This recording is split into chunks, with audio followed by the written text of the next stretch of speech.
welcome to Direct Assist Online. Today we have the fortunate opportunity of interviewing Erik Qualman, who is the author of a book called Socialnomics, via Skype. Awesome, fantastic.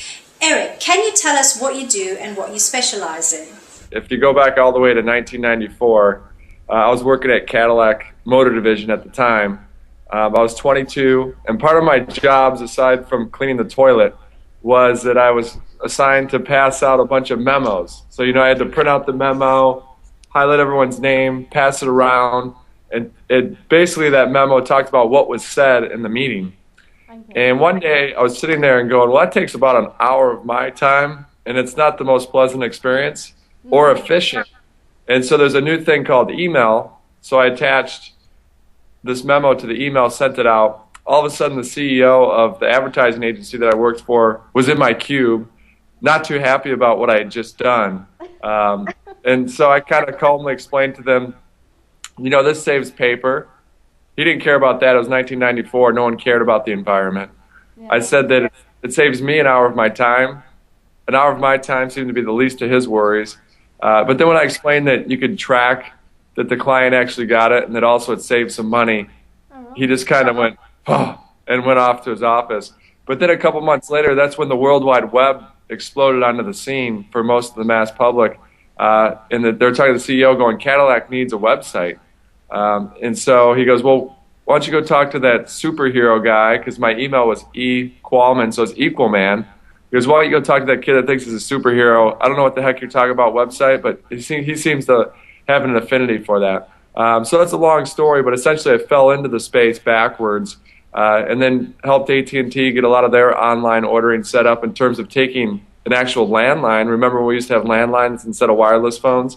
And then moved on to work at Yahoo when it was a small company, then worked at TravelZoo and also Earthlink. And so now I work for the world's largest private education company. So I'm helping to bring tools for the 16 to 25-year-olds to help them really break down cultural barriers globally and become better connected worldwide. So that's a little bit about my background. So I've been in the internet space since '94, and I love it. And then when social media came along, it was a great fit. You are the author of a book called Socialnomics, which is a brilliant book to read, and I thoroughly enjoyed reading it. Tell us a little bit about the book. Why should people read it? Who should read it? And what value you think people will get from reading Socialnomics? Oh, thanks for the kind words about the book. I greatly appreciate that. The book's really a take on what social media means for businesses and also as well as individuals. How has it transformed our lives? And what Socialnomics means, and it's funny because when I did a search on Socialnomics 2 years ago, there was 0 Google results. So I'm like, great, I can go out there and get that term. So I went out there, there's 0 results. I just did a search yesterday, and there's over 1 million results that come back for Socialnomics. So it's been fun for me to watch that explode. But at a 10-second level, what Socialnomics is really any exponential return that you derive as an individual or business from social media. And it's really that exponential piece.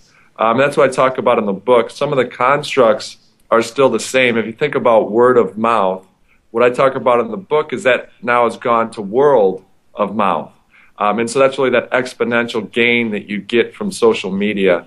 And I also talk a lot in the book, not only about the here and now of what it means for you if you're a mom or a dad or if you're the CEO of a company, but also what it means 2 to 3 years down the road, why everyone is so excited about social media and what those ramifications are for us in the future. This book shares plenty of case studies and ideas so that you as an individual or a business owner can explore new ways and new ideas for your business or for your project. Yeah, it's really interesting. There's people that read it across the map from, if you're in the space, you should read it just to know what's coming down the pipe that you might not be thinking of at a high level. So if you're actually hands-on in social media space and consider yourself a social media expert, you should read it just to understand what is coming down the pathway in terms of 2 or 3 years down the line, and what does it mean for businesses and also individuals. It's also a great book for folks, let's say that your parents don't understand why everyone's so excited about social media, or your grandparents.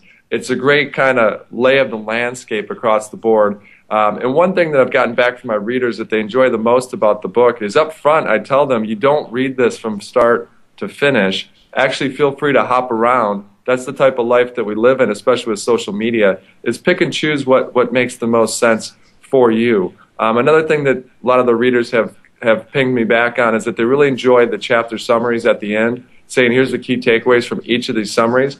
They enjoy it because they can skip through the book, but also after they've read it, some have gone back and reread certain sections so that it helps them kind of remind them, okay, this is how I stay on focus and stay on track.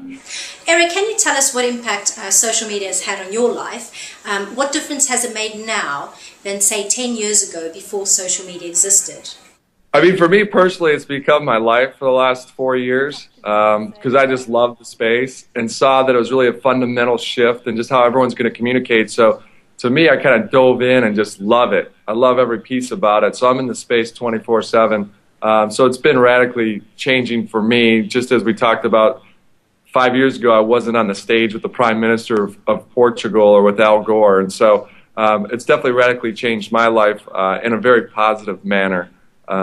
Now, for the average person not average person, but for everybody else, what I've talked about in terms of in the book is it really changes you from a standpoint of, from an individual perspective. I really feel that 10 years from now, we're not going to look back and say, what did I do with my wasted youth? Because we're constantly updating, either status updates or through tweets, what we're doing. And so it gives us a real-time inventory of what we're doing with our lives, so that if I see that Romany's jumping off a bungee jump over Victoria Falls, that's much cooler than if I'm watching reruns of Gilligan's Island. And so that I have to assess, what am I really spending my time on? So I think that's a real benefit for society from that standpoint.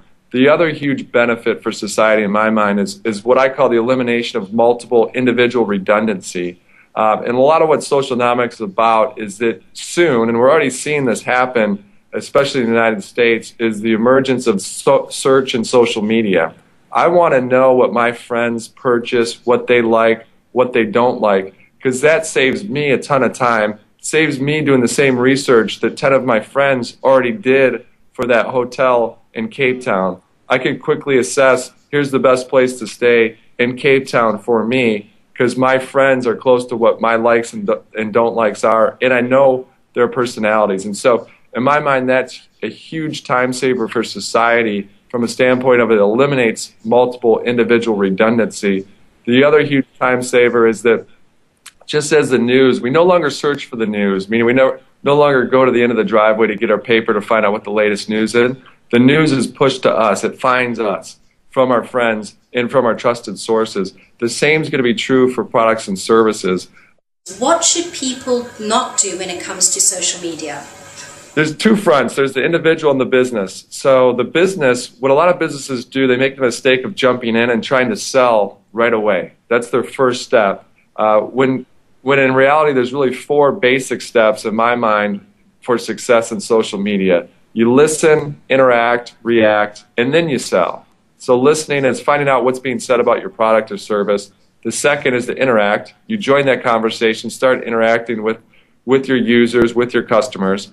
The third, which is very important, is how are you reacting to what they are saying? So if 90% don't like X, Y, and Z about your product or service, are you adjusting that quickly to meet their demand? So that's very important. It's one thing to listen and interact, but if you're not doing anything about it, it doesn't mean anything. Then the fourth is the selling, which will kind of happen on its own if you do the first things properly. The customer is going to do the exact same thing. They're going to listen, interact, react, and then sell. They're going to listen to what they think your product and service is going to deliver. They're going to interact with it once they purchase it. Then they're going to react based on that interaction. Did it deliver on what they thought it would do? So was it a good or a bad experience? Based on that reaction, if it was good or bad, they're either going to sell for or against you in the marketplace. And so that they do the exact same 4 steps that you as the business do. Well, Erik, that's all we have got time for today, and thank you so much once again for your time, and thank you for the valuable answers. Fantastic. Bye. This is it for our show today. Thank you for joining us.